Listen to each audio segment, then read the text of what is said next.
तर मित्रांनो, मी सीएटचे टायर्स का लावले, सीएट सिक्युरा ड्राईव्ह, त्याचे बरेचशी कारणं आहेत. माझ्या मनामध्ये बरेचसे टायर्स होते. ब्रिस्टनचा टायर होता, कॉन्टिनेंटलचा टायर होता, एमआरएफचा देखील टायर होता, परंतु मी सीएटच का सिलेक्ट केले त्यामागे बरीचशी कारणं आहेत. पहिलं मोठं कारण म्हणजे की मला जे आहे ते कोकणातील आणि खराब रस्त्यांवरती बरंचसं ड्रायव्हिंग करावं लागतं आणि गोवा हायवेवरती बरेचसे मोठमोठे खड्डे आणि गावच्या भागात देखील खडतर रस्ता असतो. अशा जागेवरती कॉन्टिनेंटलचे टायर्स जे आहेत ते काही कामाचे नाही. कॉन्टिनेंटलचे टायर्स जे आहेत ते हायवे, सिटीज या भागामध्ये जर तुम्हाला कम्फर्टेबल राईड हवी आहे, एकदम म्हणजे स्पीड ब्रेकर, खड्डा वगैरे जे आहे ते अजिबात जाणवला नाही पाहिजे, परत रोड नॉईज जे आहे ते एकदम मिनिमम हवी आहे, केबिन मध्ये गाडीच्या आतमध्ये शांतता हवी आहे, तर कॉन्टिनेंटलचे टायर जे आहेत ते अति उत्तम आहेत. त्याच्यासाठी ते असतात, परंतु त्याची लाईफ जे आहे ती 30,000 किलोमीटर 35,000 किलोमीटर एवढीच असते.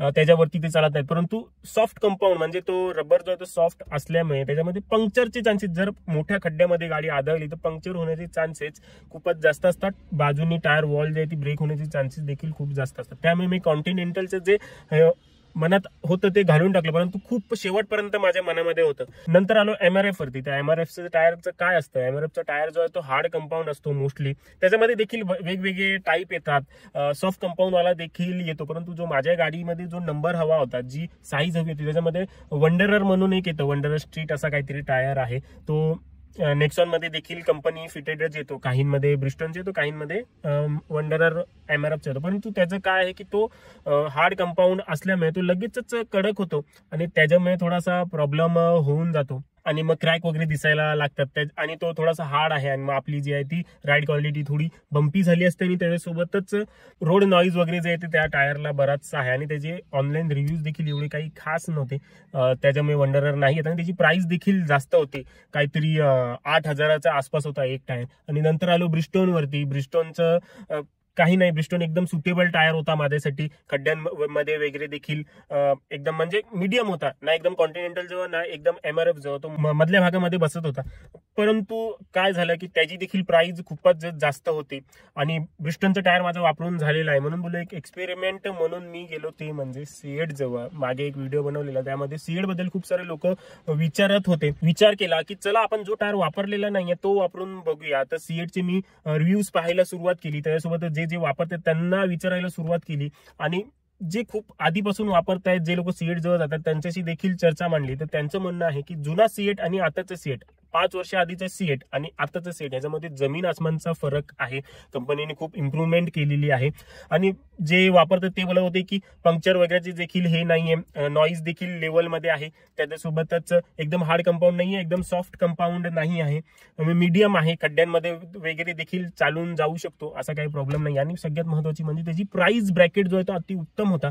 जिथे मला कॉन्टिनेंटलचा 9,000 रुपये, एमआरएफचा 8,500 रुपये, ब्रिस्टोनचा देखील 8,500 रुपये, तिकडे मला सीएटचा टायर हा फक्त 6,000 रुपयांमध्ये मिळाला. म्हणजे बराचसा प्राइस मध्ये फरक होता आणि त्याच तो एक मोठा रिझन होता. आणि बाकी एक एक्सपिरियन्स म्हणून मी सीएटचा टायर जो आहे तो निवडलेला आहे. टायर स्वस्तात देखील मिळाला आणि रिव्ह्यूज देखील फार चांगले होते टायर्स बद्दलचे. आणि बरेचसे लोक बोलतात ब्लाइंडली जा तुम्ही, काही एक नाही, जर तुम्ही कॉन्टिनेंटलचे घ्यायला जाल तर पर टायर तुम्ही 3,000 रुपये वाचवाल आणि ते 3,000 रुपये वाचले, समजा जर सीएटची क्वालिटी कुठेतरी बाबा कमी असली तर अशा वेळेला जे वाचवलेले पैसे आहेत त्याच्यामध्ये तुम्ही अजून 2 सीएटचे टायर्स आहेत ते घेऊ शकता. आणि सीएट जो आहे तो अनकंडिशनल 3 वर्षाची वॉरंटी देते. सध्या जेव्हा मी घेतलेला तेव्हा 2.5 वर्षाची होती, त्यासोबतच तो 6 महिन्याची एक्स्ट्रा देतो आणि 5 वर्षाची पूर्ण वॉरंटी देतो आहे, ओव्हरऑल टायरची मॅन्युफॅक्चरिंग वॉरंटी.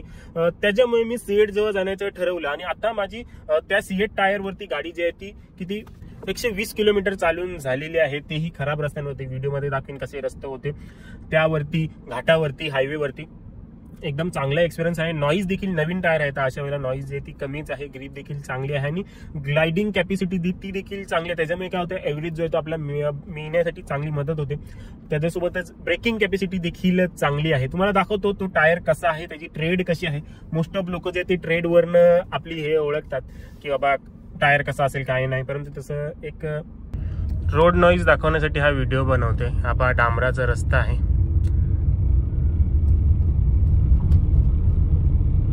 थोडं एक्सिलेटर दाबतोय, नंतर एक्सिलेटर सोडतो. हा इंजिनचा आवाज आहे, आता एक्सिलेटर सोडलाय.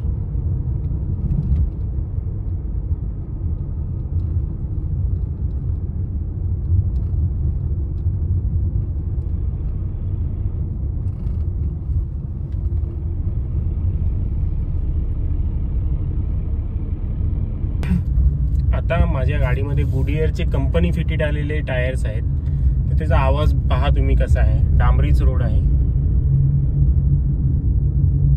आता एक्सेलेटर देखील नाही देत आहे मी. काचा सगळ्या बंद आहेत, तरी आवाज पाहू शकता तुम्ही. खूप जास्त नॉइज आहे, कारण की आता जुने झालेत फार जास्त टायर. ट्रेड आहे परंतु टायरची एज झालेली आहे, आवाज करतात खूप जास्त. मगाशी विंडोज जे आहेत ते बंद होत्या, आता विंडोज ओपन केलेत. ही येतील देखील आणि ही येतील देखील. तर आता आवाज ऐका. तर असा काही टायरचे नॉइज आहे, कमी नॉइज आहे खूप जास्त. ऍक्च्युली नवीन जेव्हा टायर असतात तेव्हा ते नॉइज कमीच असते, नंतर मग 1-1.5 वर्षानंतर आपल्याला जाणवायला लागते. परंतु सध्या तरी कमीच आहे. काही टायर आहेत ते नवीनच ओरडायला लागतात, परंतु ते कमी आहे बरेचसा आवाज C8 सिक्युरा ड्राईव्ह मध्ये. तर मित्रांनो, फरक तुम्ही पाहिलेलाच असेल नॉइज लेवल मधला की कसा आहे. हँडलिंग वगैरे देखील खूप चांगली आहे आणि कम्फर्ट लेवल देखील C8चा ॲडिक्विट आहे. तर मित्रांनो, हे टायर जे आहेत ते मला टोटल सगळं ओव्हरऑल पडले 24,106 रुपयांमध्ये. ह्याच्यामध्ये होम डिलिव्हरी सोबत घरी येऊन फिटमेंट होती. मला कुठेच जावं लागलं नाही, शॉपमध्ये जावं लागलं कुठेच नाही. फिटमेंट फ्री होती. लेटेस्ट इक्विपमेंट होते जेणेकरून टायर डॅमेज होता कामा नये, आणि त्यासोबतच अलॉय व्हील्स मी नवीन लावलेले आहेत, ते देखील डॅमेज होता कामा नये त्यासाठी. आणि दुसरं म्हणजे व्हील बॅलन्सिंग जी आहे ती फ्री मिळाली. पर टायर जो आहे ती व्हील बॅलन्सिंग ही करावीच लागते, कुठलेच टायर परफेक्ट गोल नसतात.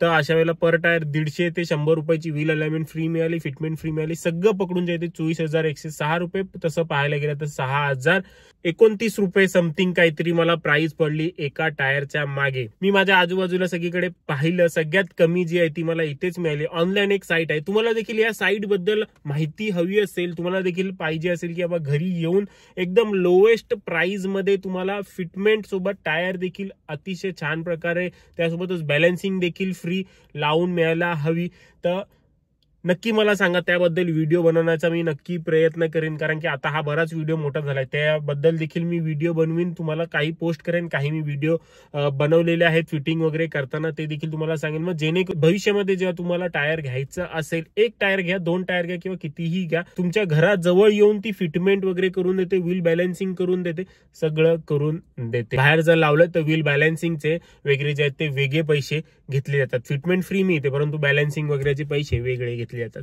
तर मित्रांनो, आपल्या आजच्या व्हिडिओमध्ये एवढंच. कुठून मी टायर्स घेतले ह्याची जर माहिती हवी असेल कमेंट करून नक्की सांगा, त्याबद्दल व्हिडिओ बनवण्याचा मी नक्कीच प्रयत्न करेन.